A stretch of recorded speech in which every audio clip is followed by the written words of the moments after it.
Namo tassa bhagavato arahato samma sambuddhassa. Namo tassa bhagavato arahato samma sambuddhassa. Namo tassa bhagavato arahato samma sambuddhassa. Our homage to the worthy one, the blessed one, the self-enlightened one. Jati marana sansarang ye vajanti punah punang ittha bhava anyatha bhavang avijjayeva sagate avijjahayam mahamoho ye nidham sangsithang charang vijjagatha cha ye sattha nagachanti punabhavanti. That means those who go on wandering again and again, alternating in samsara between birth and death, are involved in a change from thisness and otherwiseness, which is merely a journey of ignorance. The second stanza.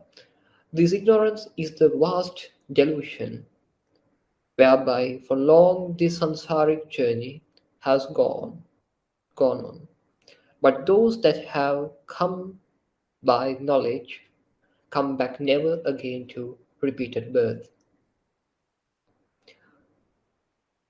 Dear ones, subject to the discourse today, Dvaithanupassana Sutta. Today we are going to explain the dependent origination by this sutta. The sutta called Dvaithanupassana, the contemplation of dualities.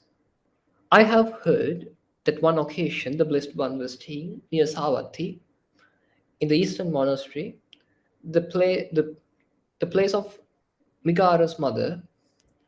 Now on that occasion, the Upos of the day of the 15th, the full moon night, the Blessed One was sitting in the open air surrounded by community of monks, surviving and silent community of monks. He addressed them as monks.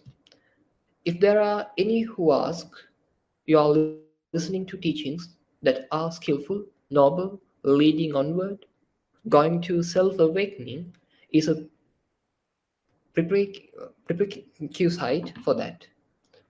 They should be told for the sake of knowing qualities of dualities as they actually are. What duality are you speaking about? This is stress. This is the originating of stress. This is the one contemplation. This is the cessation of stress. This is the path of practice leading to cessation of stress. This is the second contemplation.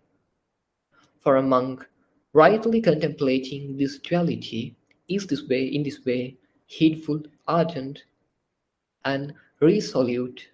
One of two fruits can be expected, either ignosis right here and now, or if there are any remnant of clinging substance, non-return. That means arhanship or non-returnship. So especially I will explain these stanzas. Lord Buddha has preached this sutta by stanzas like a poems. The first stanza is Ye dukkhang nappajananti atho dukkhassa sambhavo yatta cha sabbaso dukkhang asesang uparujyati thancha maggang na jananti dukkhopa samagaminang. That means those who don't discern stress, what brings stress into play, and where it totally stops without trace, who don't know the without stress.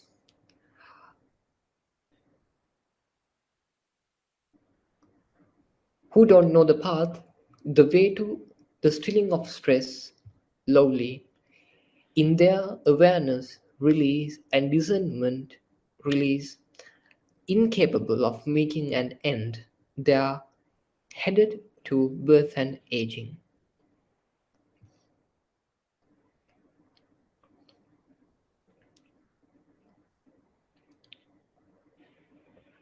That means if someone don't know the suffering, it is a cause to the arising of suffering.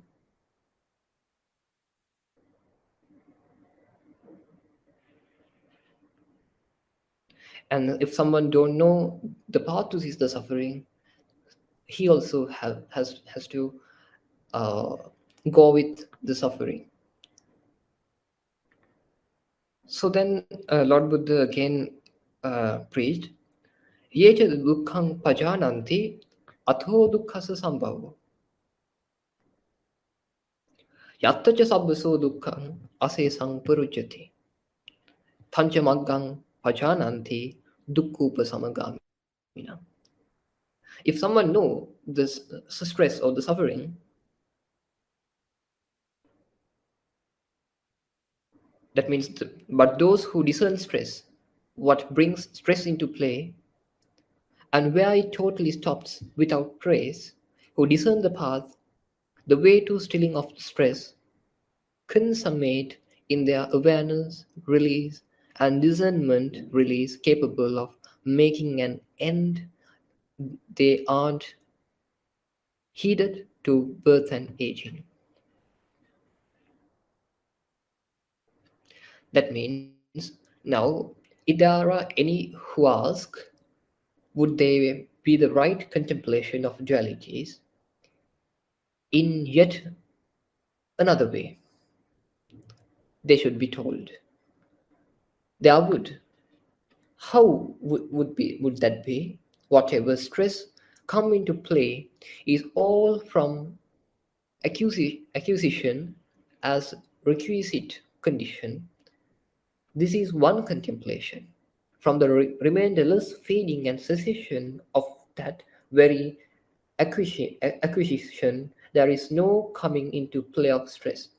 This is the second contemplation.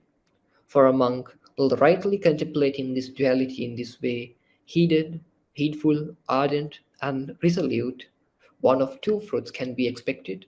Either ignosis right here, that means the arahantship right here and now, or if there be any remnant and clinging substance, or non-return.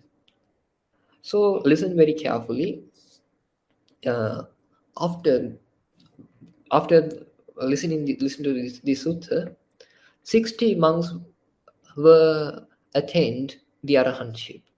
So it's very deep now. The deep parts starting, and I need to show you another sutta called Bahya Sutta. That is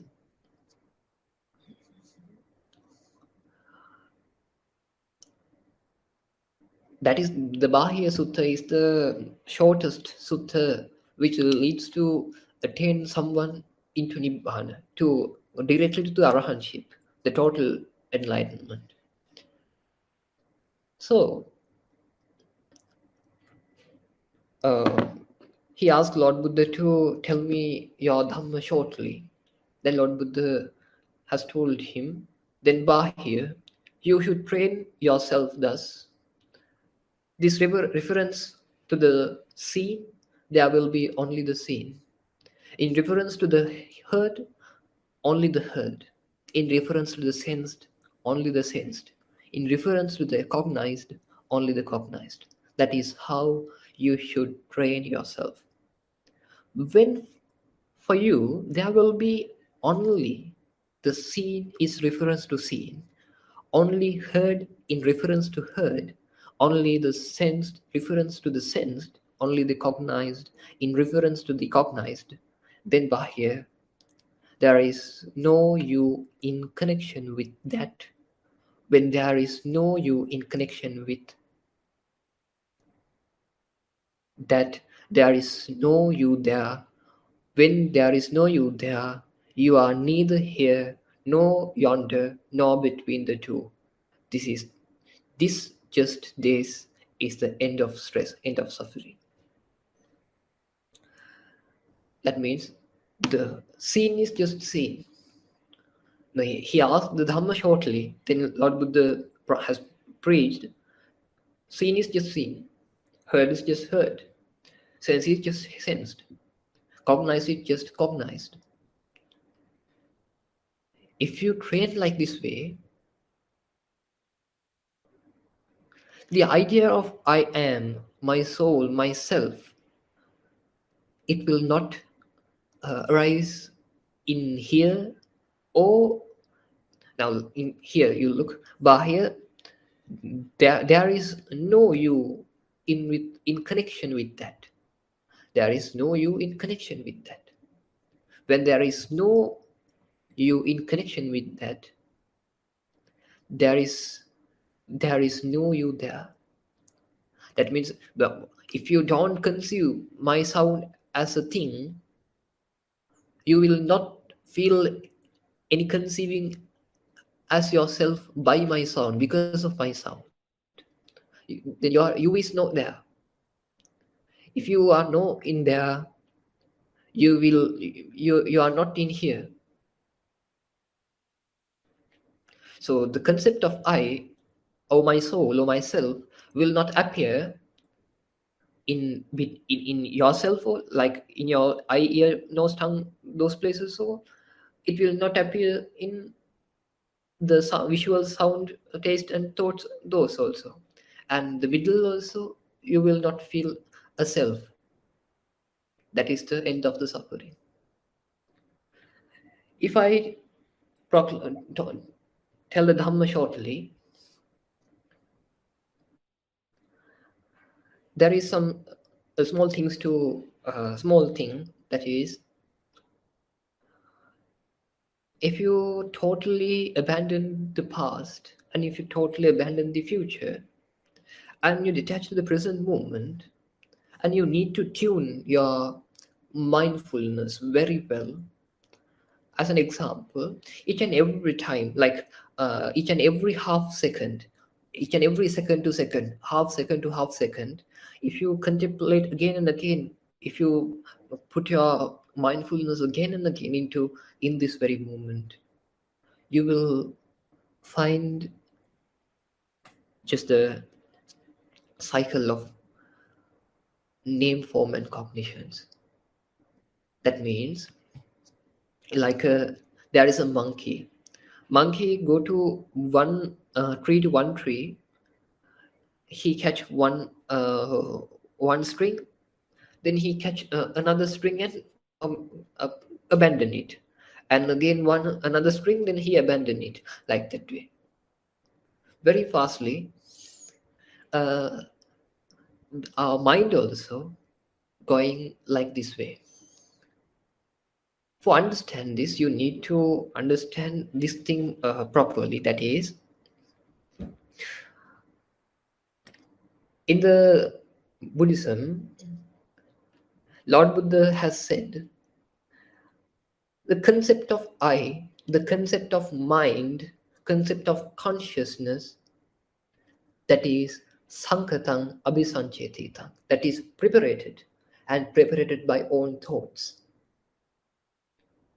The concept of I and your mind, if you look at something, if you hear something, if you sense something, if you cognize something, in each and every time you feel a person who's experiencing, oh, this experience by this feel by my mind, or some thought like that, some conceiving like that.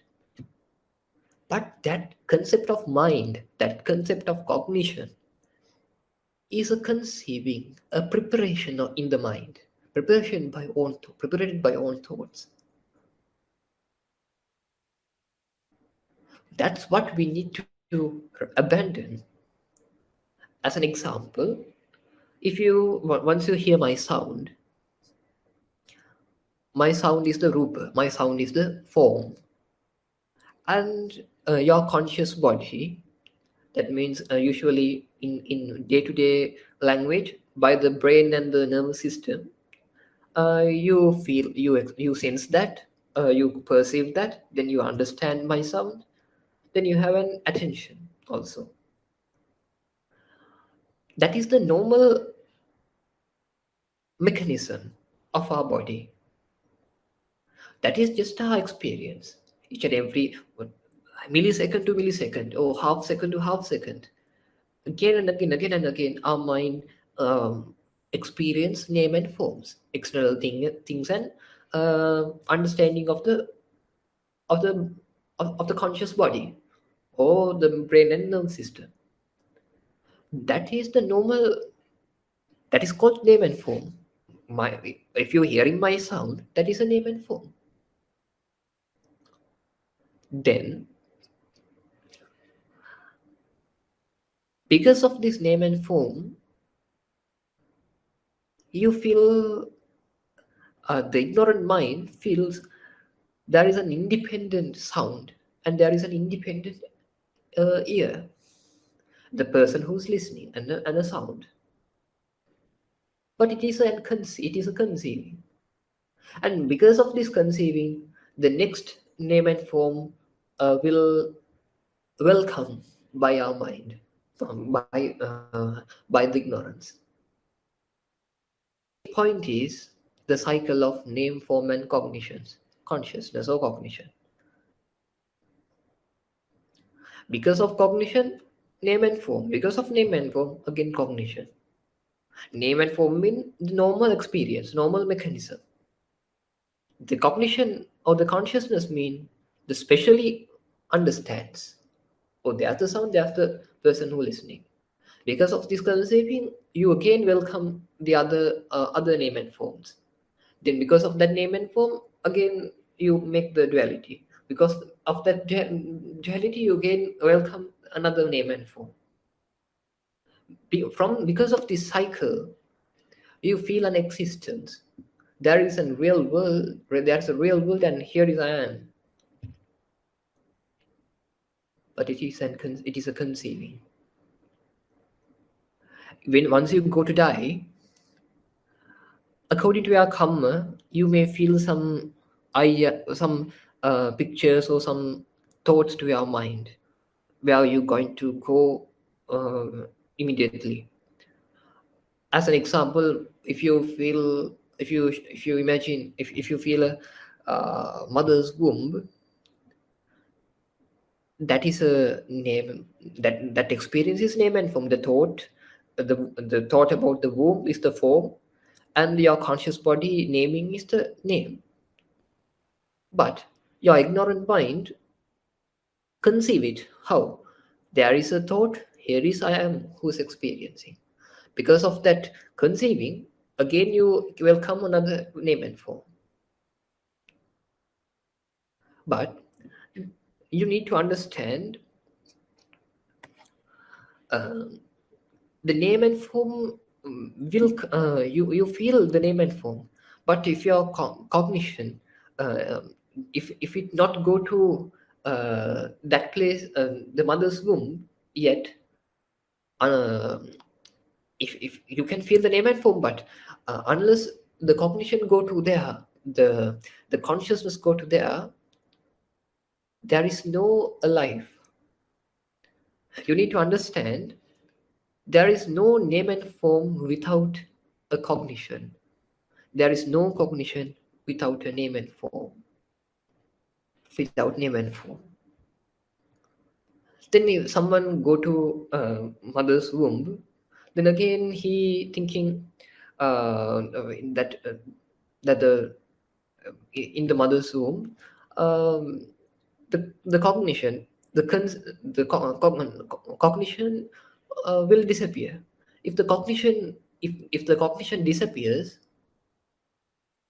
the name and form, that body and the naming system in the nerves and brain system also will not neutralize, will not go ahead.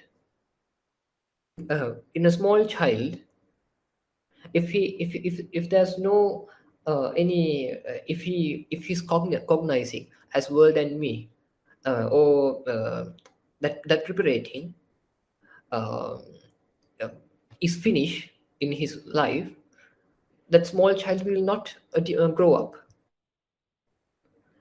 That the body and his naming system will not work. Because why? Name and form always need a cognizing. Without conceiving as world and me, there is no existence. The conceiving makes existence. Existence makes rebirth.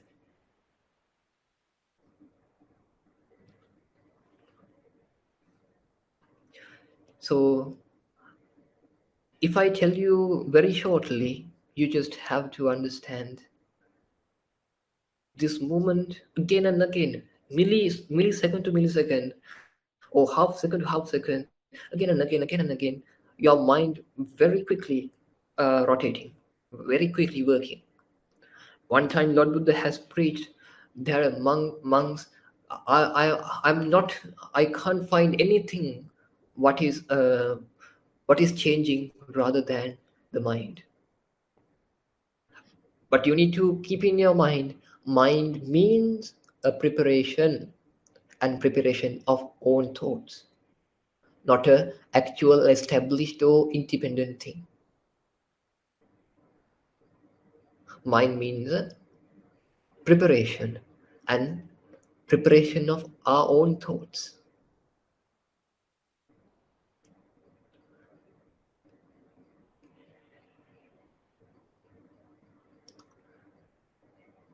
Because of the conscious body and the naming system. If there's the body and the naming system, there is a because of the cognize and preparation, the name system and the body, that means cognizing as with a duality. But if there's no duality, because always the consciousnesses or the cognition's work is welcome a name and form, reflect a name and form, manifest a name and form as internal and external. But once we make our cognition, our consciousness, which is not reflecting, which is non-manifestive, which is not manifesting, the name and forms will not reflect on cognition. Name and form will not manifest in cognition. The cognition will be just a cognition without any reflection.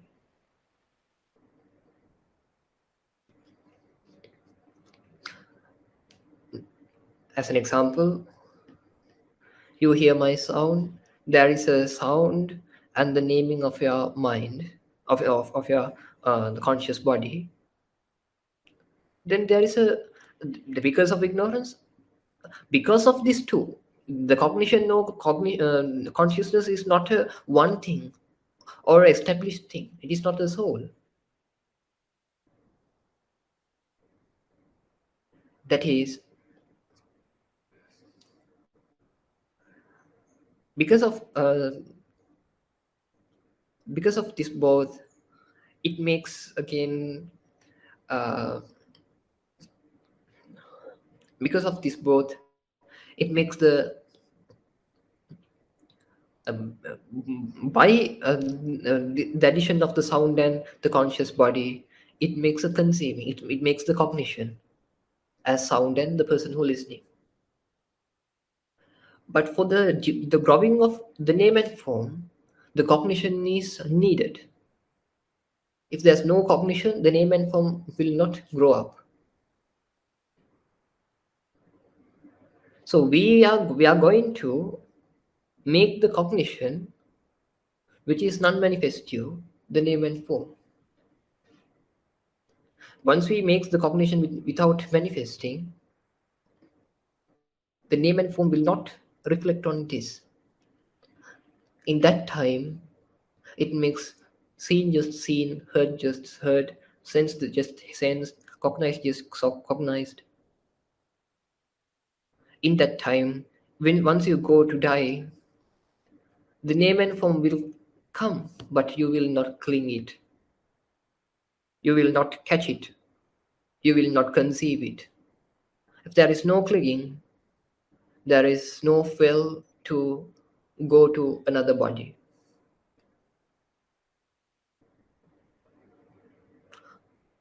The last sermon I have explained like there's two papers. If you fire one paper, next paper will fire after this burned by the wind, if it is in a very near. But there is no wind, fire will not work. Fire will not work.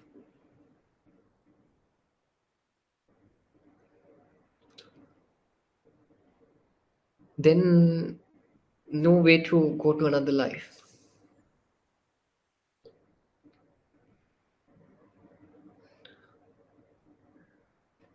So what we are going to do is, as an example, my sound and the brain system, it is the usually name and form. Then because of this addition, the ignorance makes a cognition as sound and person who is listening. And because of this conceiving, again the next because of this conceiving, this cognition, again the next name and form also will come. Again, because of that appears a name and the cognition. Because of this cognition, cognizing, again will come another name and form. Maybe my sound, again and again you perceive, you conceive there's a sound and a person who's listening. But your experience just a understanding of the sound.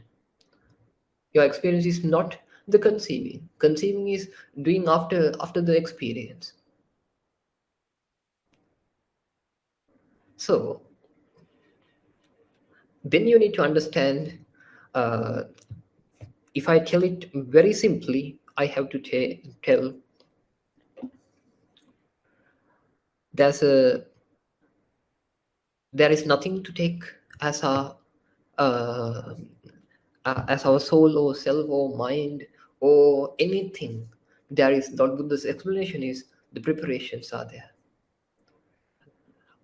If I tell there is all things is existing, it is a wrong statement. If there is no anything, it also a wrong statement. The Lord Buddha tell the Dhamma in the middle path. Middle path is avidya paccaya sankhara, sankhara paccaya vijnana, and so on. That means because of the ignorance, preparations are there. Because of preparations, the cognition is there. Because of cognition, name and form are there. Because of the name and form, the sense bases, contact to sensations to craving to clinging to existence to birth, birth to age and aging and death. That is the arising of the entire mass of suffering, stress. But if we cease the ignorance remainlessly, there is no preparations. If there is no preparations, there is no cognitions. There is no cognitions. The name and form will not reflect anywhere. That means the external things and the conscious body will not will not reflect, will not manifest anywhere as a thing, and as an observing thing and an observer without any. It will not show you observing thing or observer.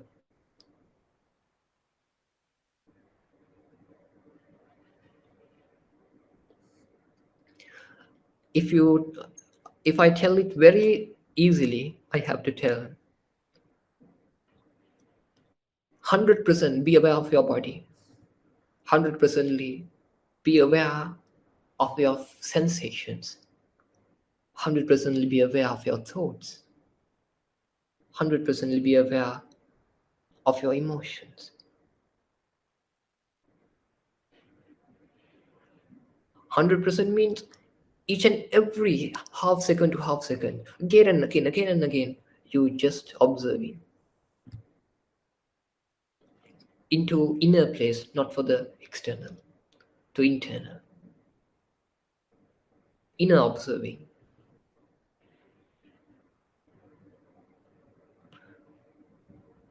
You work with your body with 100% observing, without conceiving or thinking about anything. If you think something, totally you mindful, be mindful in your thinking.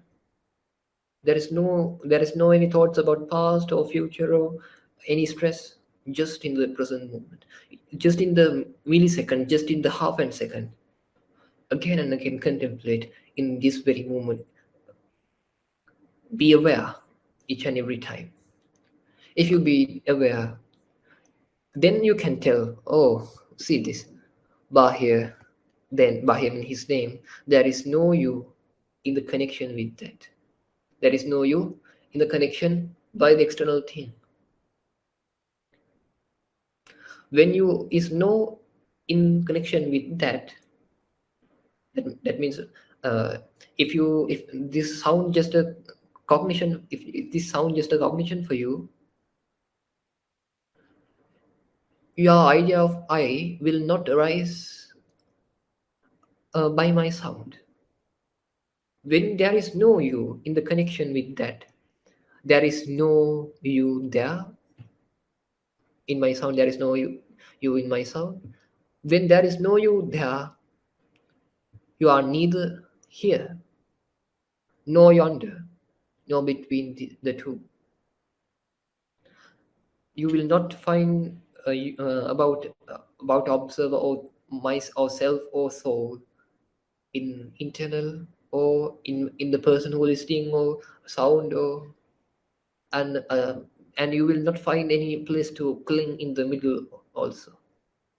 This is the end of the stress. However, he's the person who attained the arahantship in the shortest time in the Buddha Sasana. However,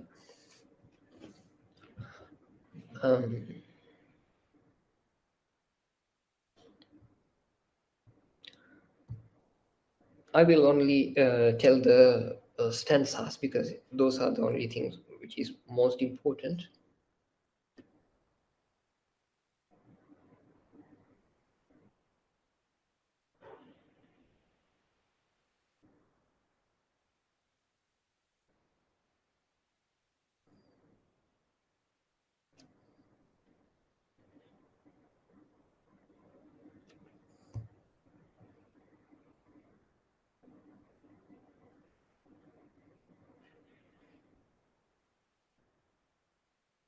Okay.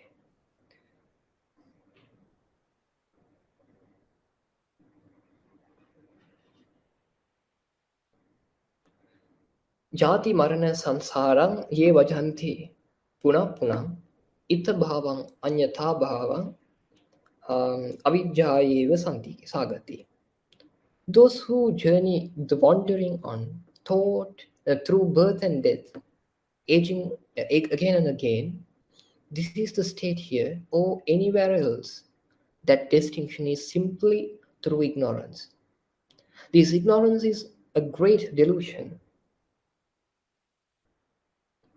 whereby they have wandered on long time, while being immersed in clear knowing, do not go to further becoming.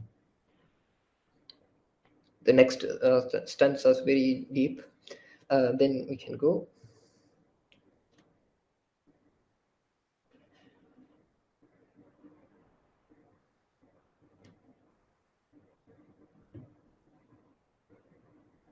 Yang kinchi dukkhang sambodhi sabbang sankhara paccaya sankharanang nirodhena nati dukkhasa sambhavo. Any stress that comes into play is all from, we can tell, preparations, sankhara, preparations of the mind, as a requisite condition.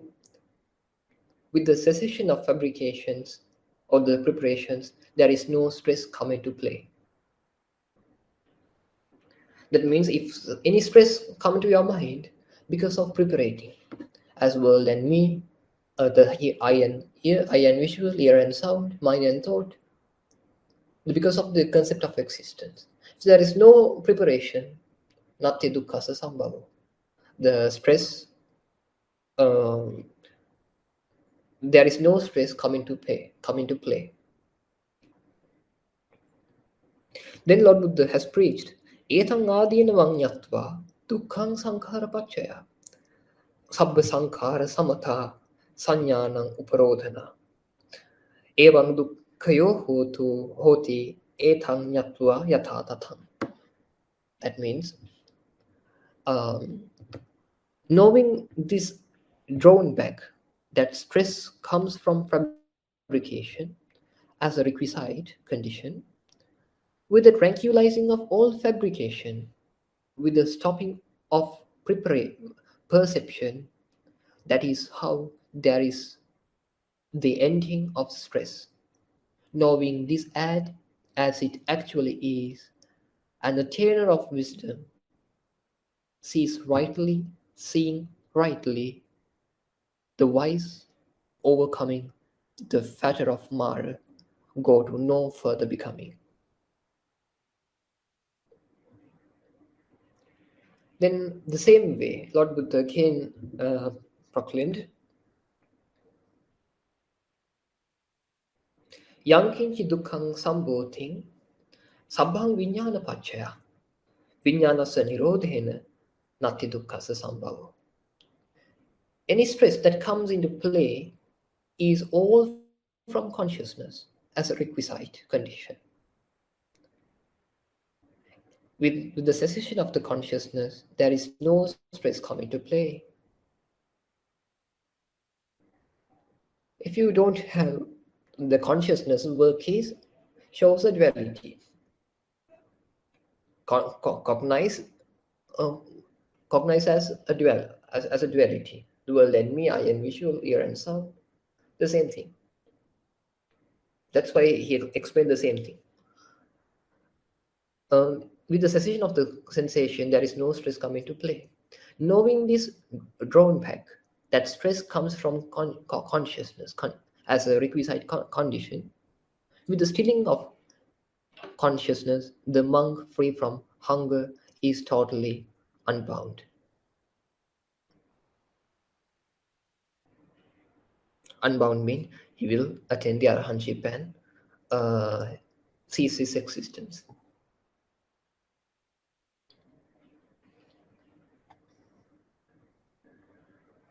And as the same way, he again explains, for those overcome by contact, flowing along the stream of becoming, following a miserable path, the ending of fetters is far away. While those who comprehend contact, delighting in stealing through discernment, they by breaking through contact, free from hunger, they totally unbound.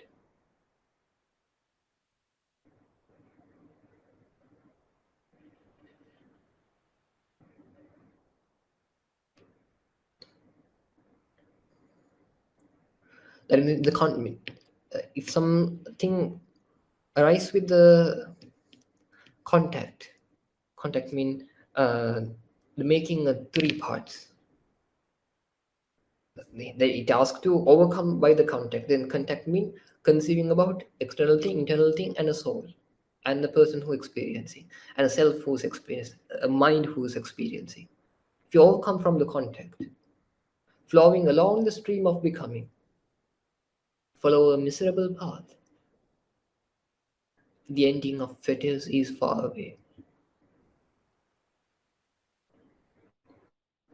While those who comprehend the contact, delighting in stealing through discernment, they, by breaking through contact, free from hunger, are totally unbound.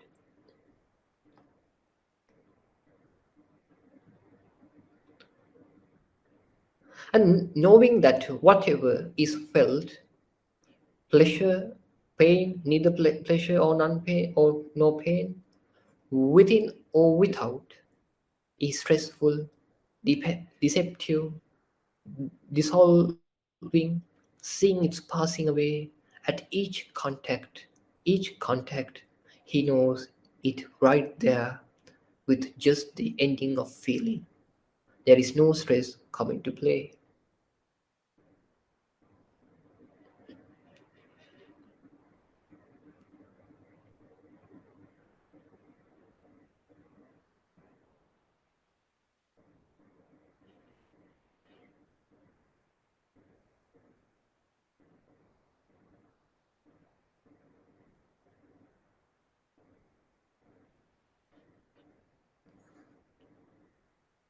That means be fully aware to the pleasures, pains, and neither pleasure nor pains. You're seeing the passing away of those all. Each and every contact. With just the ending of feeling. If the feeling becomes just a cognition to you, without taking it as a thing and a person who experiencing, he knows it right there with just the ending of feeling. There is no stress coming to play.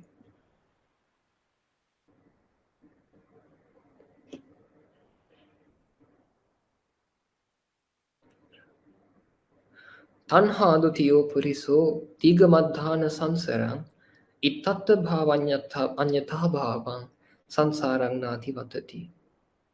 Etamadhihinamang yatva tanha dukkhasa sambhavang vita tanho anadhano sato bhikkhu paribhaje. That means tanhadutiyo puriso. With the craving his companion, a man, wanders on a long, long time. Neither in this state here nor anywhere else does he go beyond and wandering on. Drawn back, that craving brings stress into play. Free from craving, devoid of clinging. Mindful, the monk lives the wandering life.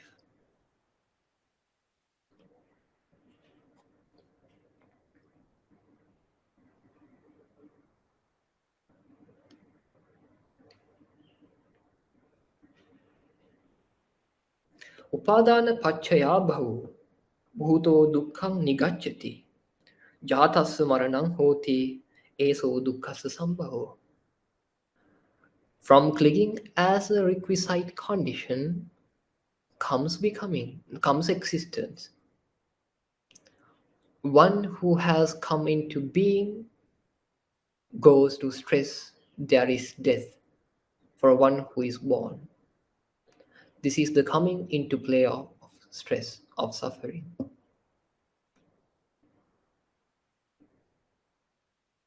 Tasma upadhanakaya samadhananyaya panditha jatikaya abhinyaya nagachanti punabha. Thus, with the ending of the clinging, if you cease the clinging, how? There is no clinging as world and eye, ear and sound, the visual and ear, mind and thought.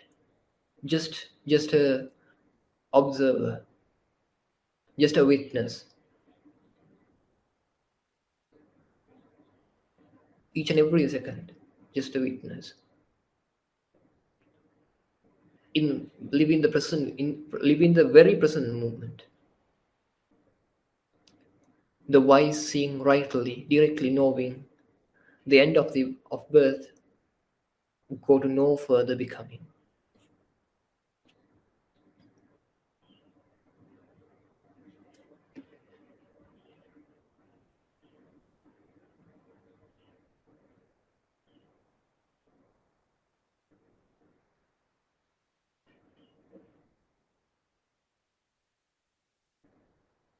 So again,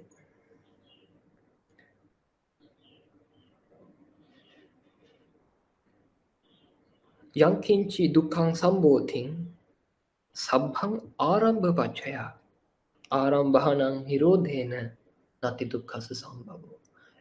Any stress that comes into play is all from disturbance.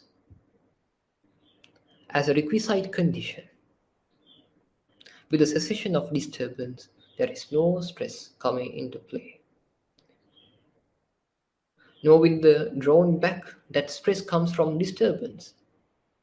As a requisite condition, with the relinquishing of all disturbance, a monk released in non-disturbance, his craving for becoming crushed, his mind at peace, his wandering on in birth totally ended.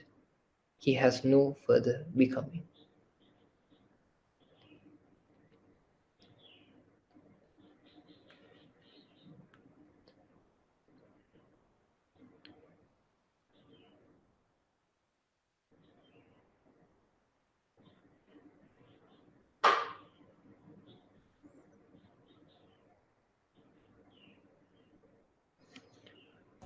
So the next one,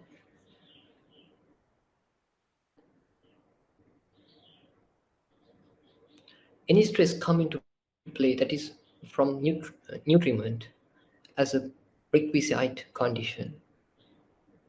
With the cessation of nutriment, there is no stress coming to play. We neutralize the clicking, the ignorance, the conceiving. That is what the stress coming.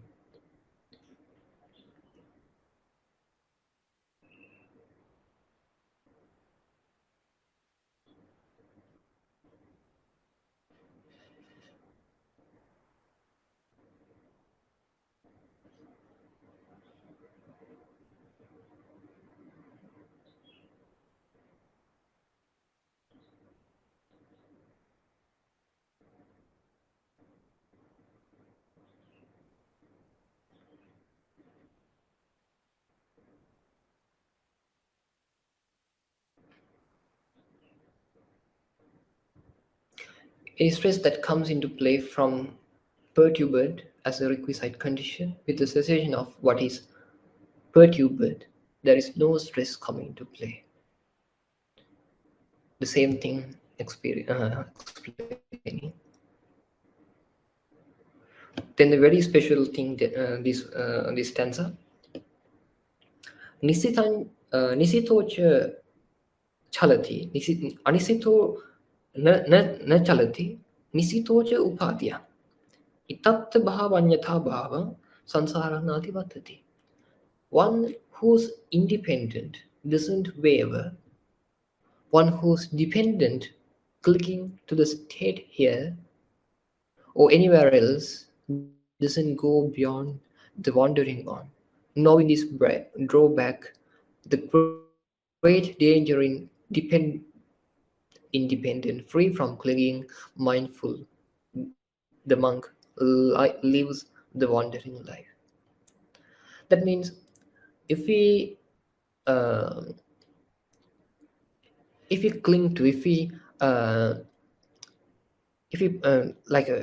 usually you touch to the walls sometime. If you touch to something, if that thing wave, you also waving like that way. If you not touch to anything, cling to any sound, or if you not conceive anything, you will not wave because of any matter. If you're independent, there is no clicking. to the state of, but if you're not independent, you are waving. So it also asks you to uh, throw off the uh, clinging.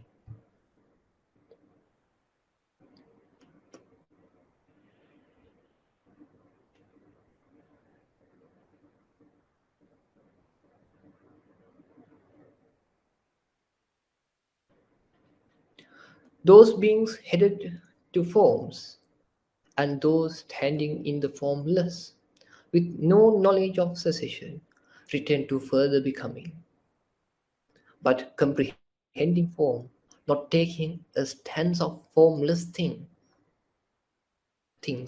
Those released in cessation are people who have left death behind.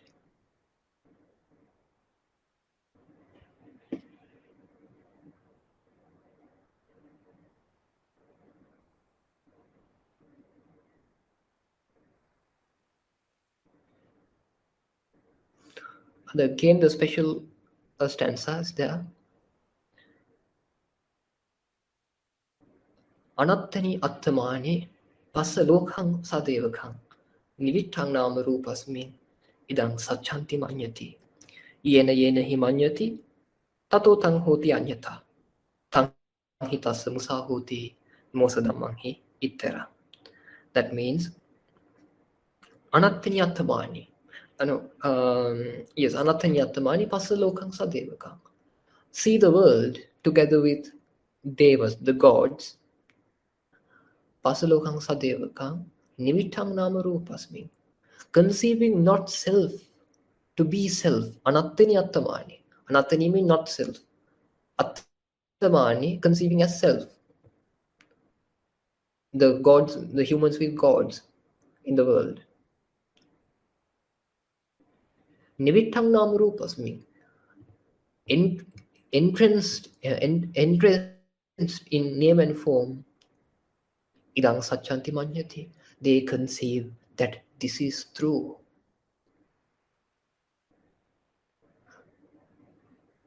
You entrance to, now as an example, you entrance to my sound. You just have my sound and the preparation and the work of your body and the mechanism of your body, mind and the brain and the nervous system. But there is no idea of existence or duality in your experience. But the ignorant gods and humans, they entrance into the name and form, and they think, they conceive this is true.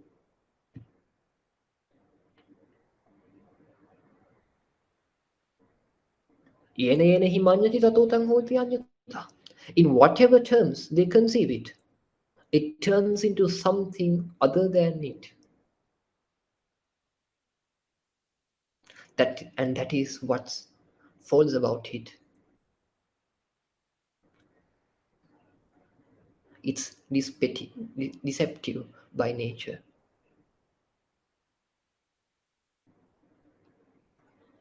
Undeceptive by nature is unbinding.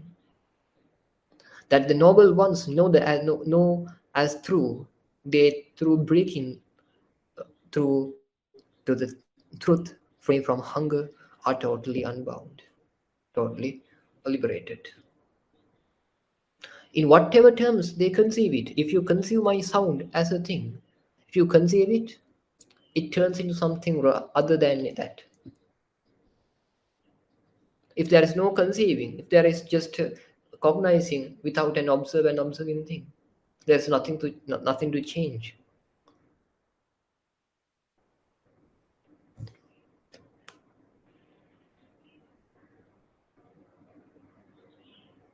Then again, all sights, sounds, smells, tastes, tactiles, sensations, and ideas that are welcome, appealing, agreeable, as long as they said to exist, are supposed by the world together with its devas, that means lords and gods, to be bliss.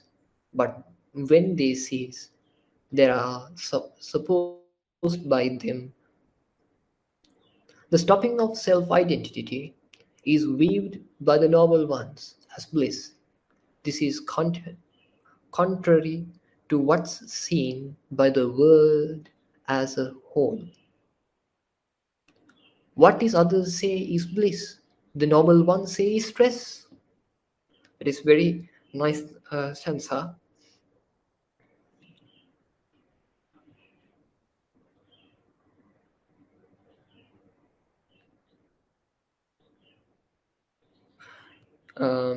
Yam phare sukato ahu, tadariya ahu dukkato. Yam phare dukkato ahu, tadariya sukato vido.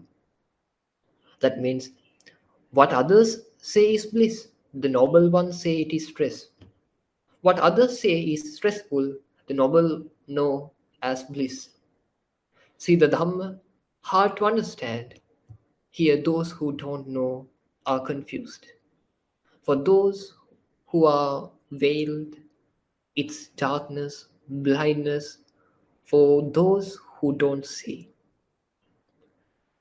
But for the good is blatant, like light, for those who see. Though in their very presence they don't understand it. Dumb animals, adept in the Dhamma. It's not easy for those overcome by passion of becoming, flowing alone in the stream of becoming, the stream of concept of existence, failing under Mara's way to wake up to this Dhamma. Who apart from the noble is worthy to wake up to this state, the state that through rightly knowing it, they are free from fermentation, totally unbound. That is what the Blessed One said. Gratified, the monks delighted in Blessed One's words, and while this explanation has been given, the minds of 60 monks, through lack of clinging, were fully released from fermentations. That means the 60 monks attained the arahantship. That is the last sermon, the thing that is the what others say is blissful. The other people thinking the going a party, dancing, go to clubs, those are very blissful. But the noble one says it is stress. What others says is stressful. Be solitude and meditate and be aware from the